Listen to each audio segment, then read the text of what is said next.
What's up guys, so today we're gonna be taking a look at the brand new Sony FX30. Now at first glance, this looks identical to the Sony FX3 and it's really hard to tell them apart. The only way you could do that is by looking at the top here. This says FX30, but really the internals is what makes this camera different. We'll start off with the differences between the FX30 and the FX3, and that is the sensor. This has a 26 megapixel 6K sensor that is being downsampled to 4K. Now you're getting a full sensor readout. There's no pixel binning and the image is very sharp, which I'll show you guys in a second. Now another difference that you'll notice with the FX30 in comparison to the FX3 is its price point.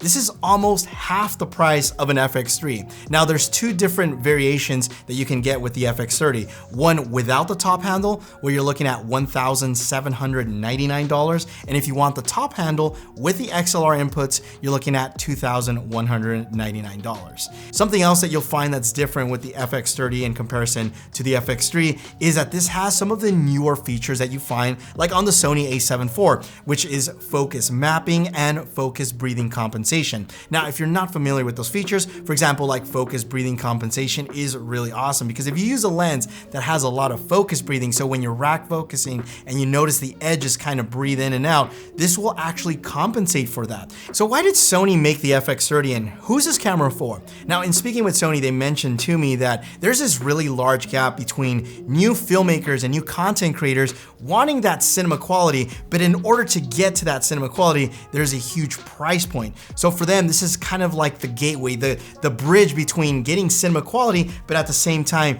having that affordability. And because they're utilizing an APS-C sensor, not only do they get the ability to use Sony's flagship G Master lenses that fit full frame, but you also have access to the APS-C lineup, which is more affordable. Now for me, what interests me about this camera is not so much on the beginner side. I don't consider myself a beginner, but you might be in the same boat of an intermediate or a pro user. So I've been using the FX3 now for almost 2 years since it first came out, and that's been like my primary camera. So for me, I want to see how this camera, the FX30, compares to the FX3 that I use, and if I can use this side by side. So we're gonna do a little fun test, and this is not scientific at all, but we wanted to match field of view because understand this is an APS-C sensor and the FX3 is a full frame. So we try to get them as close as possible. We use the exact same settings, we use the exact same lens, but understand again, it's not gonna be scientific, but I want you to tell me if you can spot the difference between the FX3 and the FX30. You let me know which one you think camera A is, and then which one you think camera B is. Don't cheat and leave a comment down below.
So how did you guys do? If you guessed that the FX30 was the B camera, you're correct. And I know it's probably a little harder towards the beginning, but what really gave it away was the low light scenario. And that's because the dual base ISOs on both of these cameras, the FX30 and the FX3, are significantly different, especially on the higher end. On the base, they're both 800, but when you go to the higher end, the FX30 caps out at 2500 versus the FX3, which is going to be 12,800. Now in this particular scene right here, we try to match 12,800 on the FX30, but it just wasn't enough. Now, something else that I noticed is that the FX30 in lower light situations had more noise in comparison to the FX3, which is super clean. Now, this is probably due to the fact that the FX30 has 14 stops of dynamic range in comparison to the FX3, which has 15 plus stops of dynamic range. Now, something that really impressed me with the FX30 is the image quality, and it matches very closely to the FX3.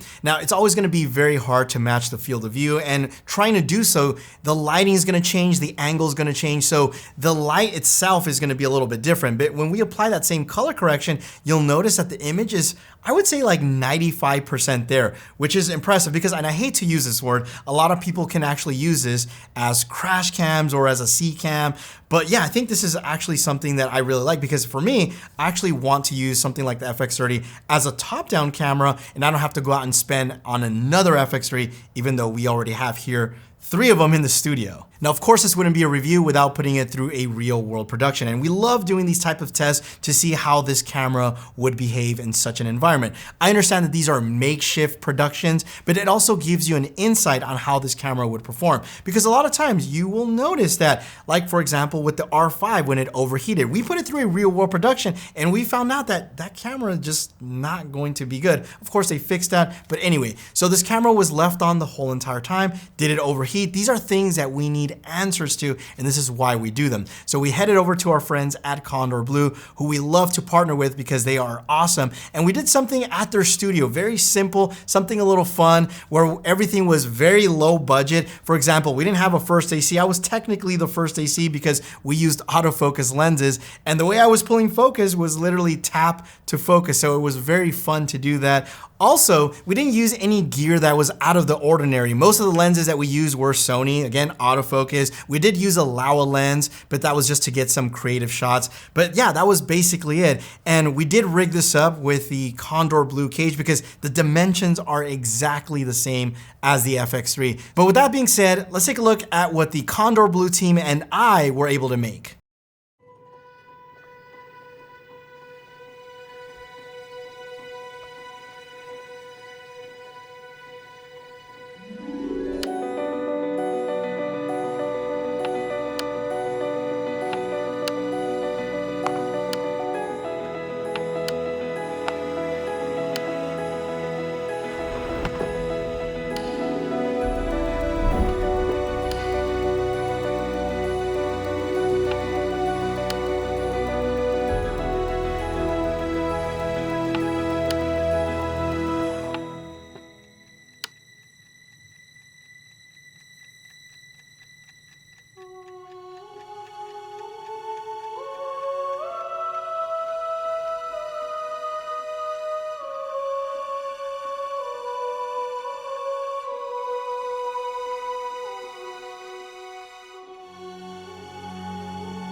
So I want to once again thank the team over at Kondor Blue for helping us out with this production shoot. They're always amazing to work with, and they're also a channel sponsor, so make sure you check out all of the gear that we use down below in the description. Now, Switching gears, how did the FX30 perform in our production? Well, I'm gonna tell you there was no overheating and it performed exactly like I would expect with the FX3. Everything was flawless, it was amazing. And personally, I'm gonna be picking one of these up because it's literally half the price of an FX3, but you're not losing half of its feature. And I think that's what makes this camera pretty amazing is you get so much value for your money.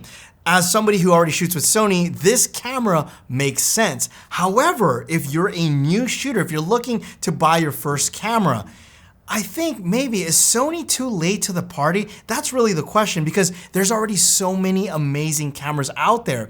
APS-C, Super 35, you have Micro Four Thirds around the same price point. For example, the Panasonic GH6, which I already own and I love. Open gate, 6K sensor. You have a lot of great features like anamorphic modes right around that same price point, right? You have the brand new Fuji camera, the X-H2 that is just about to come out. 8K 30 frames per second, ProRes RAW, 40 megapixel sensor. I mean, all these cameras are right around this same price point. So that's the question is what matters most to you? Like for example, if you're looking for amazing autofocus, then this is gonna be a camera that's gonna be amazing.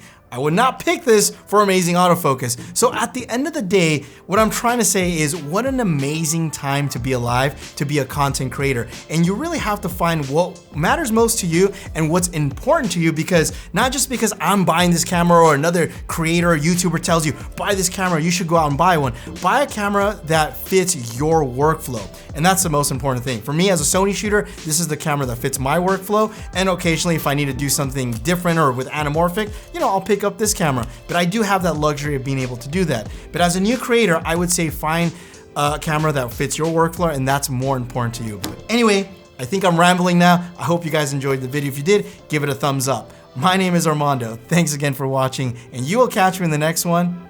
Adios.